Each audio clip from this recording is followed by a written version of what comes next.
ایک بادشاہ نے طوطا پال رکھا تھا۔ وہ طوطا بادشاہ کا بہت وفادار تھا اور بادشاہ سے انسانوں کی طرح باتیں کرتا تھا۔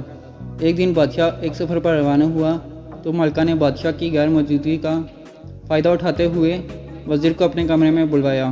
جب وزیر کمرے میں داخل ہوا تو ملکہ نے کہا کہ میں بہت عرصے سے انتظار میں تھی کہ تم سے اپنے دل کی بات کہوں، اور پھر کہنے لگی کہ میں تمہیں بہت پسند کرتی ہوں اور تجھ سے ہی شادی کرنا چاہتی ہوں، مگر بادشاہ کو راستے سے ہٹانا تمہارا کام ہے۔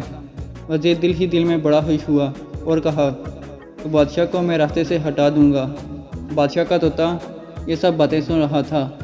جب بادشاہ واپس آیا تو طوطے نے سب کچھ بادشاہ کو بتا دیا۔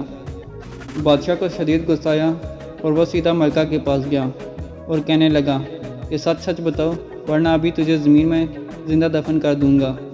ملکہ نے کہا کہ آپ کا طوطا جھوٹ بول رہا ہے۔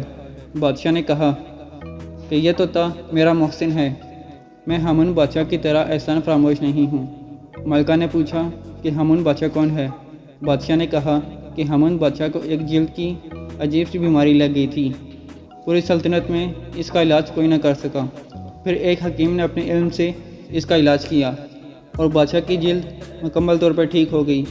اس بادشاہ نے حکیم کو بہت سارے انعامات سے نوازا تو بادشاہ کا وزیر حکیم سے حسد کرنے لگا اور کہا کہ بے شک حکیم نے آپ کا علاج کیا ہے، مگر یہ وقتی طور پر عارضی علاج ہے، اور یہ حکیم ایک جاسوس ہے جو ہمارے ملک میں جاسوسی کرنے آیا ہے۔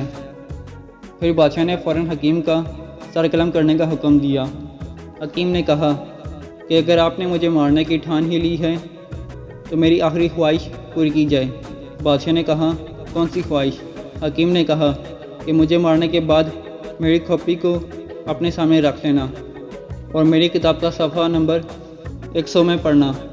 حکیم کی آخری خواہش پوری کی گئی اور بادشاہ نے اس کی کھوپڑی اپنے سامنے رکھ کر اس کتاب کا صفحہ نمبر 120 پڑھنے لگا، مگر وہ صفحہ چپکا ہوا تھا۔ پھر ہامون بادشاہ نے اپنی لاب دہن سے اس صفحے کو کھولنے کی کوشش کی۔ کتاب کے صفحے پر لگے زہر نے بادشاہ کو تکلیف میں ڈال دیا اور وہ تڑپنے لگا۔ پھر اس کی کھوپڑی سے آواز آئی کہ میں تمہارا محسن تھا اور ایک مضی مرض سے تم کو نجات دی، مگر تم نے مجھے مار ڈالا، اب یہی تمہارا انجام ہے۔ ملکہ نے جب یہ ساری کہانی سنی تو کہا کہ اے بادشاہ سلامت، میں یہ ثابت کروں گی کہ آپ کا یہ طوطا جھوٹ بولتا ہے۔ یہ کہہ کر ملکہ نے ایک چال چلی۔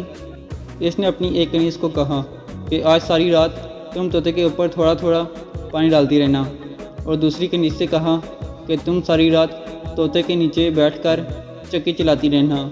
جب صبح ہوئی تو ملکہ نے کہا بادشاہ سلامت، رات موسم کیسا تھا؟ بادشاہ نے کہا کہ موسم تو بالکل صاف تھا۔ پھر ملکہ نے کہا کہ اپنے طوطے سے پوچھ لیجئے کہ رات موسم کیسا تھا۔